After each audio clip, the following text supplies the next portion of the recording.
A diferencia de Nicaragua, de enfrentar los problemas de impunidad en la del fiscal general. La Alianza del Pacífico se presenta también como una comunidad para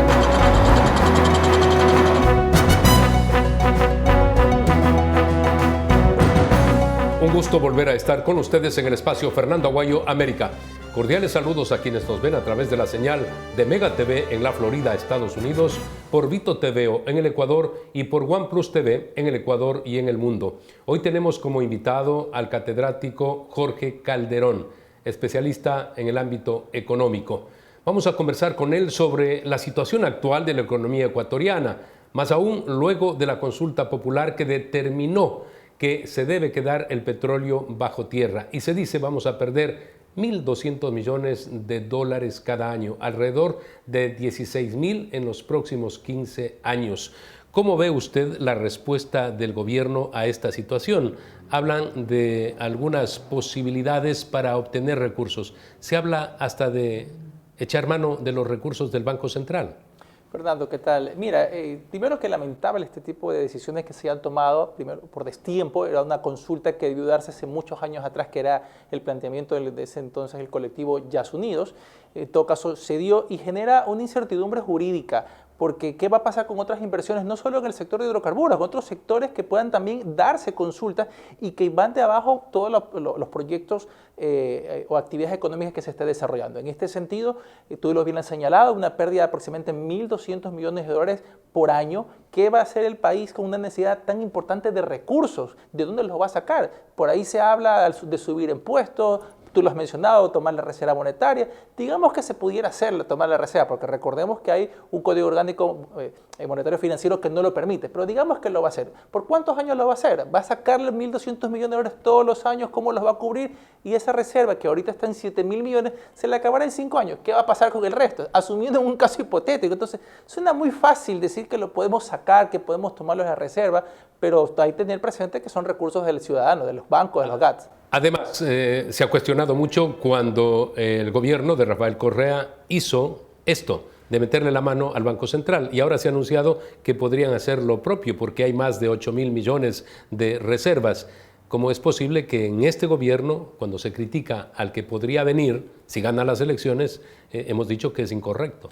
Es preocupante porque de cierta forma demuestra la desesperación que es, por obtener recursos, pero yo creo que debe primar la lógica, la parte técnica, incluso la perspectiva. Bueno, ¿qué va a pasar en el futuro? Si existe, Dios no quiera, un tema de corrida bancaria, un tema que genere un shock externo importante del país y que haga ahí sí tomar los recursos de la reserva, porque sin duda, ¿qué va a hacer el ciudadano? Querer su plata de los bancos, los GAT van a querer tener su dinero. Y aparte también que apenas en la reserva de los casi 8.000 que tú bien mencionas, cerca de 1.800 a 2.000 millones son líquidos, es decir, son dinero en disponibilidad inmediata. El resto son papeles, es oro, entonces no es tampoco tan fácil decir se va a traer la reserva. En todo caso, esperemos el gobierno actual tome cartas en el asunto y sea muy competente y técnico en no tomar recursos de la reserva. Hay que reconocer que el gobierno se queda sin esos recursos, pero a su vez también hay que pensar que el que viene va a tener grandes dificultades. Una, porque va a haber demandas de las empresas internacionales, tiene que haber un desmontaje de todo el sistema petrolero que tanta inversión requirió, y todo eso le va a costar al Ecuador. Sin duda, tengamos presente que ya se hablaba que entre 400 a 500 millones de dólares iba a ser desmantelar todo este proceso. Tú bien lo has señalado, potenciales demandas que podrían presentarse en ese sentido por incumplimientos de contrato, entre otras cosas.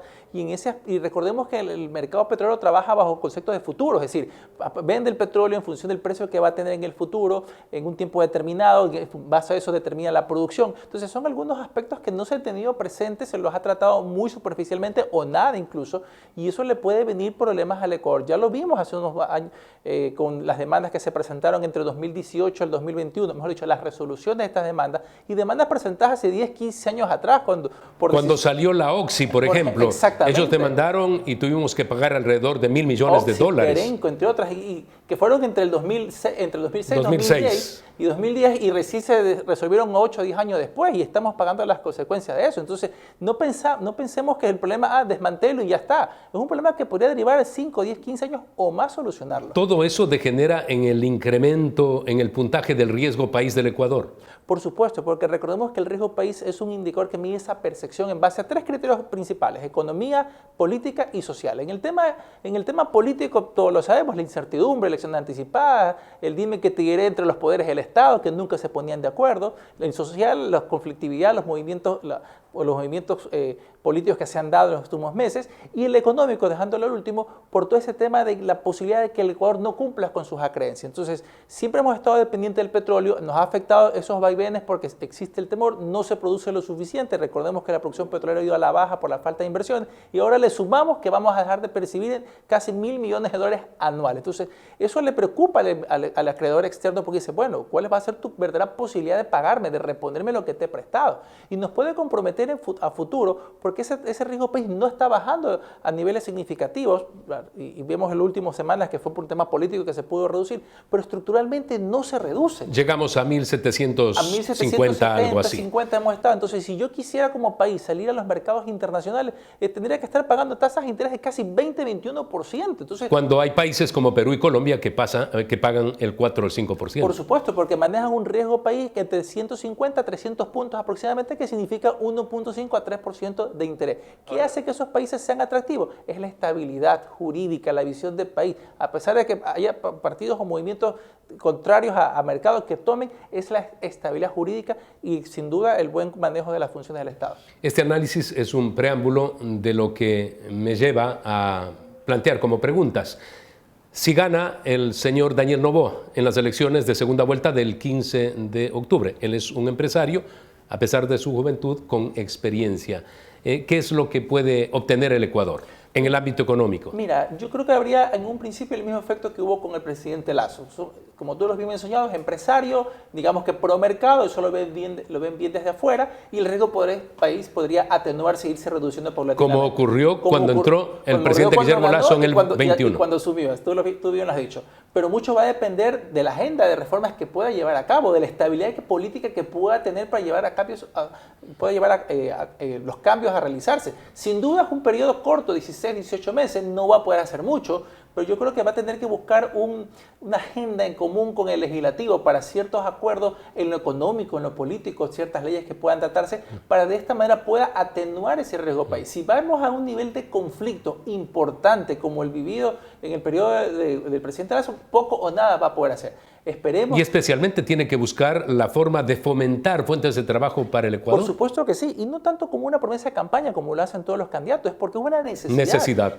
Vemos todavía los jóvenes entre 16 a 32 años los más afectados en el desempleo. Vemos por el lado de las mujeres las más afectadas en términos de empleabilidad, entonces se necesita hacer mucho, pero eso que hay que hacer no tiene que caer en la cancha solamente del Estado, sino que se le dé pauta a que el accionar privado pueda ser el que genere ese empleo. El Estado lo que tiene que hacer a través del gobierno de turno es generar las condiciones, generar esa estabilidad, ese clima en el cual vengan las inversiones extranjeras y las locales se potencien para que sea el mismo sector privado que genere ese empleo. No regresemos a fórmulas en las cuales el gasto público es el que se inyecta y se crea empleo artificialmente, y cuando no hay plata del sector público, vemos cómo la economía decrece. Y además hay que expresar que una cosa son aquellos años en los que vendíamos petróleo a 120, 130 dólares y actualmente pues que estamos hablando más o menos de 70 dólares y un país con alto déficit fiscal como es el Ecuador y con tantas necesidades. ¿Qué pasaría si gana en cambio la candidata del correísmo, la señora Luisa González, que ya sí ha hablado también de meterle la mano al Banco Central? Sí, en efecto, ella en su plan de gobierno ha esbozado una importante participación del Estado. Es coherente con sus ideas, sin duda, sí, con la forma como en esa línea política se han manejado, que sea el Estado el gran promotor de la actividad económica. A diferencia del Noboa, que busca que sea más el sector privado. No digo con esto que no exista participación del sector público, pero más el sector privado. En todo caso, sí, Luisa González ha mencionado esa posibilidad de tomar una parte de la Reserva Monetaria, específicamente 2.000 millones, curiosamente la misma parte equivalente a lo líquido que está. Entonces, pero vienen algunas situaciones. Primero que para hacerlo tendría que haber una reforma a nivel del Código Orgánico Monetario Financiero, que lo decíamos. Tienen apenas 50 asambleístas, tendrían que convencer a los otros 84 para poder hacerlo y hacer una reforma en ese código, de tal manera que pueda ahí sí tomar dineros de la reserva, porque en caso contrario esto le acarrearía demandas constitucionales en el tiempo hacia ella. Pero digamos que lo pudiese hacer. ¿Qué pasaría si hay una eventualidad de un shock externo? Cae el precio del petróleo. ¿De dónde salen los fondos para cubrir ese bache? Son situaciones que hay que pensarlo antes de tomar ese tipo de decisiones. Y otro tema muy importante que ha sido esgrimido también por parte del correísmo durante la campaña, el señor Andrés Arauz, que es el candidato a la vicepresidencia y que antes fue candidato a la presidencia. Él habla de tener pues una nueva moneda para el Ecuador. Y yo digo, cuando han tratado de aclarar aquello, esto de que podemos salir de la dolarización, no es que lo dicen de manera clara y tajante, no lo vamos a hacer. Si antes no ocurrió es porque más popular que cualquier otra cosa es el dólar en el Ecuador. ¿Qué podría suceder? Mira, tú bien has dicho, más popular que el dólar en Ecuador no hay. Ningún candidato presidencial o presidente ha estado a esa altura. Incluso el mismo Correa, que siempre habló de eso en su época de candidato, cuando llegó ya a establecerse como presidente, no se atrevió. ¿Por qué? Porque el dólar alcanzaba un nivel de popularidad de 9 de cada 10 ecuatorianos lo preferían. Y estamos hablando en los inicios de la dolarización, hace 5 o 6 años después. Quisieron implementar una moneda virtual. ¿Y qué es lo que quisieran hacerlo ahora también? Exactamente. Entonces, ¿cuál es el propósito? Y un poco el símil con Argentina, es poder financiar el gasto público del gobierno. ¿Qué vemos en Argentina? Como tienen una moneda propia, ellos han metido tanto dinero en la economía para poder financiar ese déficit fiscal que tú bien lo mencionabas. Acá hay una camisa de fuerza que es la dolarización. Enhorabuena, porque no le permite al Estado salirse más allá de su posición, o el Estado, mejor dicho, al gobierno, salirse más allá de lo que tiene que hacer. Entonces, una moneda paralela, un ecuadólar, o como quiera llamarse, digital o física incluso, lo que haría es que genere artificialmente ese dinero que necesita un gobierno para cubrir su gasto. Pero ¿qué va a pasar? Vamos a tener problemas de inflación, vamos a tener problemas de falta de confianza, porque yo tengo que generar confianza al ciudadano para que me demande esa nueva moneda. ¿Cómo le hago atractivo algo para que me lo demanden? Tendría que mejorarle sus condiciones de tasas de interés para que sean más atractivas, cosas que el ciudadano no lo va a adquirir fácilmente. Le quiero agradecer a usted por haber estado con nosotros. Solamente aclarar que en estos momentos hay un movimiento a nivel internacional, los llamados BRICS, Brasil, Rusia, India, China, Sudáfrica, y se suma ahora Argentina y otras naciones. Quieren tener, básicamente por ideas de China, una moneda a nivel mundial. Obviamente, el Ecuador, si ganara el correísmo, se anclaría en esas decisiones y diría, bueno, si a nivel mundial van a cambiar la moneda, nosotros también. Cuidado con todo esto. Gracias, amigos, tenemos que hacer una pausa comercial, retornamos inmediatamente. En la Clínica de Ojos Dr. José Sacoto Navia contamos con un equipo de profesionales altamente capacitados a la vanguardia tecnológica, brindando una atención personalizada y con calidez. Recuerda que los ojos son la ventana de la vida, cuídalos.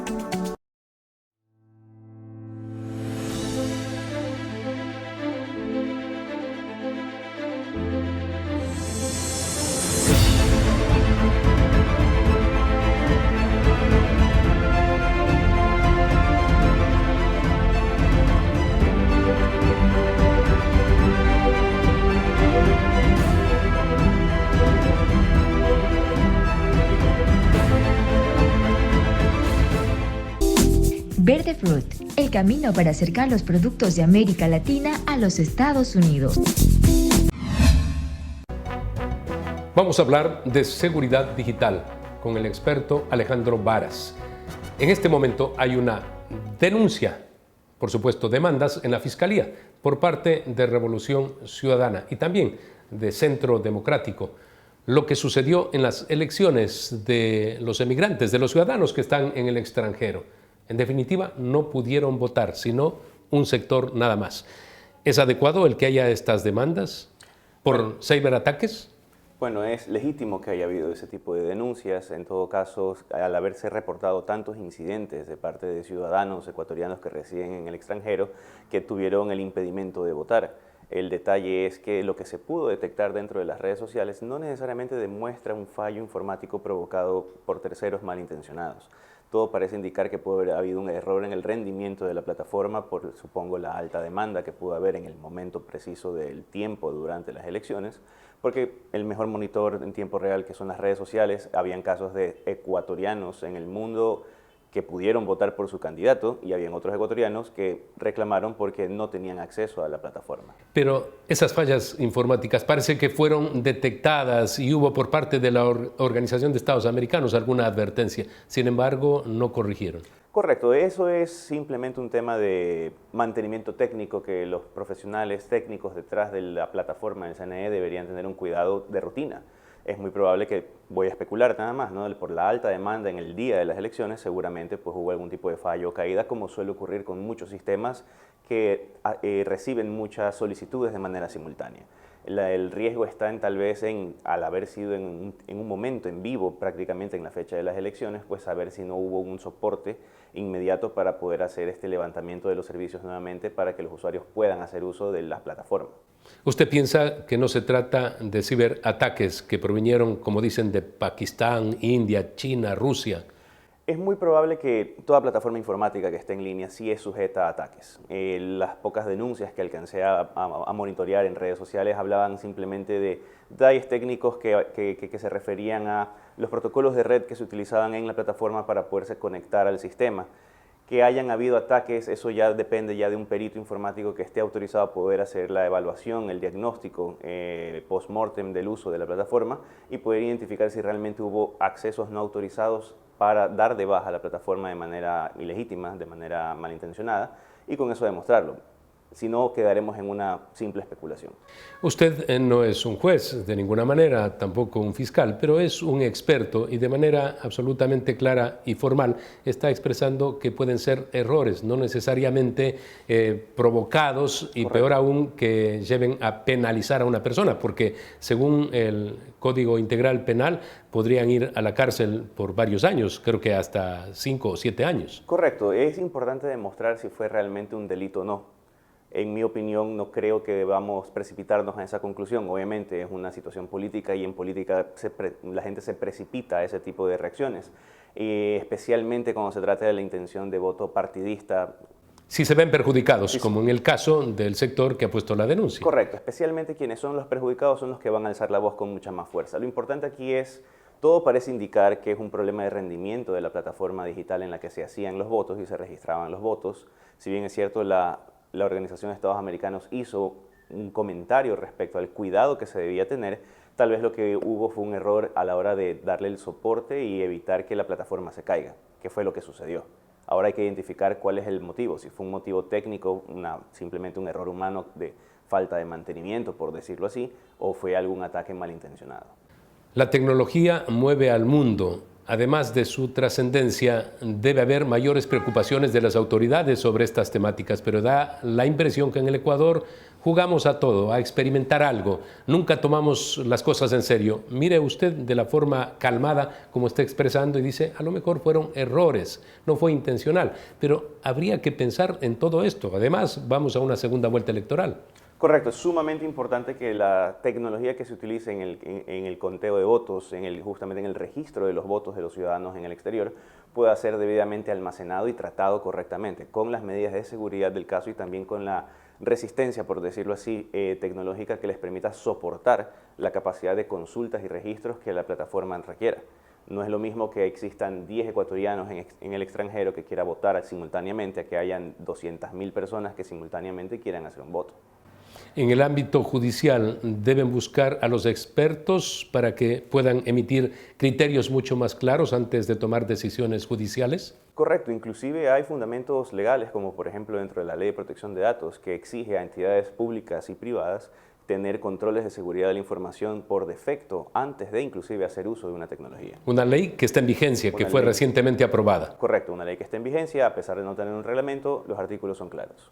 Tenemos que hacer una pausa comercial. Al retornar vamos a hablar de la campaña, el uso de las redes sociales, qué es lo que va a acontecer en esta segunda vuelta electoral. Recordemos, el 15 de octubre son las elecciones. En la Clínica de Ojos Dr. José Sacotonavia contamos con un equipo de profesionales altamente capacitados a la vanguardia tecnológica, brindando una atención personalizada y con calidez. Recuerda que los ojos son la ventana de la vida. Cuídalos.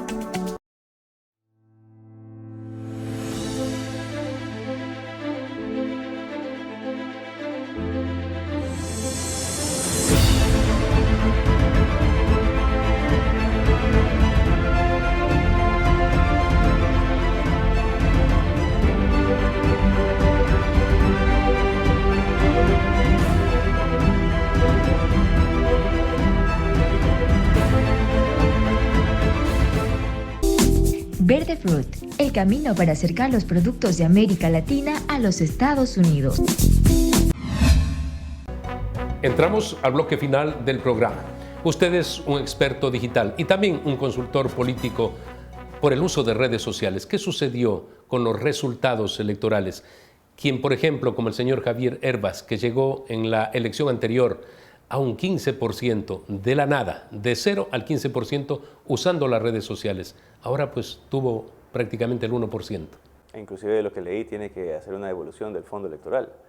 Bueno, han sido unos resultados bastante sorprendentes. Yo también soy un ciudadano que vota y tiene preocupaciones sobre la realidad del país y me sorprendieron los resultados. Yo les puedo decir que las redes sociales son parte de una combinación de herramientas de comunicación masiva que se utilizan en política, que no pueden ser consideradas el único punto de atribución para que las personas tomen una decisión de voto. Me da la impresión que lo que pudo haber ocurrido es que, si bien es cierto, las redes sociales generan esta visibilidad, esta recordación, en el caso privado de marcas y en el caso político pues de la imagen del candidato que se busca posicionar, solamente sirve para poder ser reconocido, poder identificar. Tenemos al candidato con nombre y apellido y ya sabemos a qué partido pertenece. Somos esnovistas, acogemos lo que está de pronto de moda a nivel internacional, pero no precisamos de qué manera, porque alguien puede decir, bueno, Bukele llegó al poder así y gobierna de esa manera. Milei en Argentina, que va también a la candidatura oficialmente en octubre en Argentina, también usó las redes sociales, pero usted me había dicho en una ocasión anterior, hay que saber qué tipo de mensaje es el que se emite. Correcto, y es importante recordar que, por ejemplo, figuras como Javier Milei ya tiene más de 10 años haciendo política de territorio, académica, entonces su... Además, un bagaje de conocimientos, es un experto en economía, puede tener una forma estridente de ser, pero es un hombre académico. Correcto, él viene de la academia, él tiene años hablando con estudiantes, con jóvenes, él viene construyendo una comunidad desde hace muchísimo más tiempo, antes de que inclusive exista TikTok. Entonces es sumamente importante entender que hay ese trabajo. Porque él entró a la política apenas en el año 2020, correcto, es decir, muy pocos años atrás. Pero él fue activista mucho antes. Sí, claro. Y en el caso de Bukele, él fue alcalde previamente. Entonces él ya tenía un bagaje político que la gente desconoce a nivel internacional. Que cuando uno investiga e identifica justamente de dónde proviene este candidato, que lo hacen ver como un outsider. Porque fue candidato de una ciudad pequeña y luego de San Salvador, que correcto, es una ciudad importante, entonces, la capital. Correcto, entonces es sumamente importante entender que no solo las acciones digitales son las que determinan, en este caso, la intención de voto, o en temas ya comerciales, la intención de compra. Aquí tenemos que entender que, para mí, el análisis que yo pude realizar al ver todos los gráficos de intención de voto y de rechazo a candidatos, el crecimiento de Daniel Noboa comenzó inclusive antes del debate.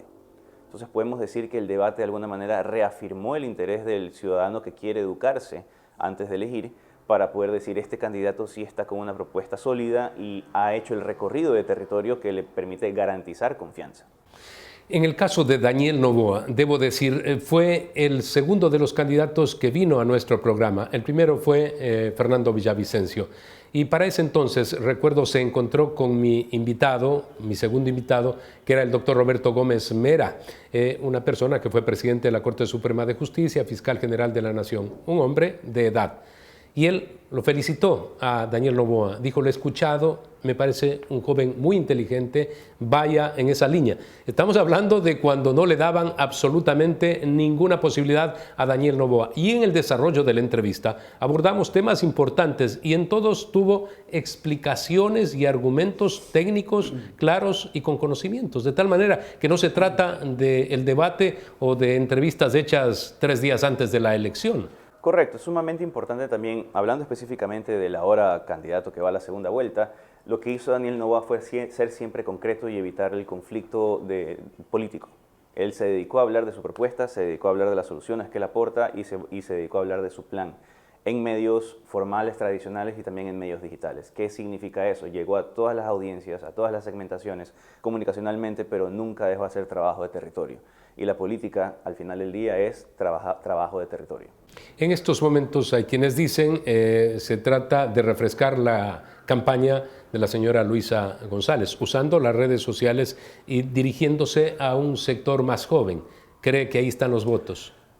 Pueden existir los votos, pero en este momento, y como lo hemos conversado en entrevistas anteriores, creo que también hay que reconocer que los jóvenes o los que son mucho más adeptos a la tecnología ya no solamente escuchan, sino cuestionan lo que escuchan y hacen la búsqueda para verificar si la información que les comparten es válida o no sirve, para poder decir este dato es correcto, este dato es incorrecto y se exige la rectificación. ¿Se discierne más ahora los mensajes de las redes sociales? Porque hace un tiempo como que se daba importancia a todo, incluso a lo nefasto. Claro, era mucho más fácil dejarse llevar por la portada o por el titular antes de poder profundizar en el tema. Yo creo que también hemos pasado suficiente tiempo, podemos hacer una comparación entre las elecciones anteriores presidenciales y las actuales, en el que el electorado al parecer ya juzga un poco más el contenido que se le comparte antes de decidir.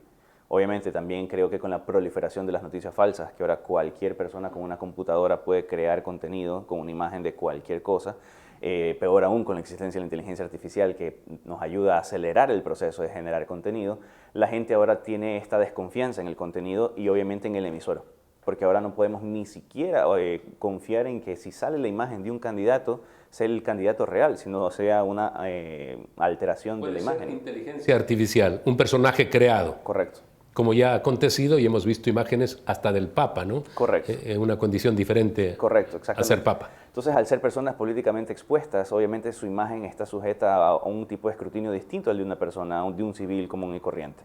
Entonces, se puede adoptar esa imagen y se la puede utilizar para alteraciones de contenido. Entonces, yo sí creo que la ciudadanía, especialmente los jóvenes, están comenzando a entender eso y están tomando acciones.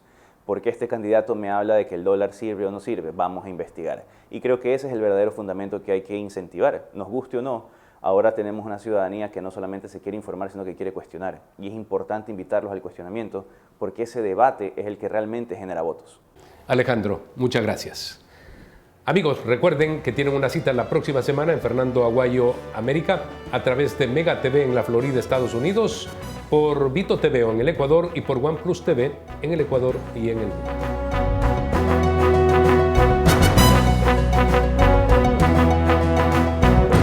Que verdaderamente cuando uno se encuentra, pero muy mal administrado, por lo tanto equivocado, un país que nos dice que la democracia puede permitir, a diferencia de Nicaragua, de enfrentar los problemas de impunidad en la del fiscal general. La Alianza del Pacífico se presenta también como una oportunidad para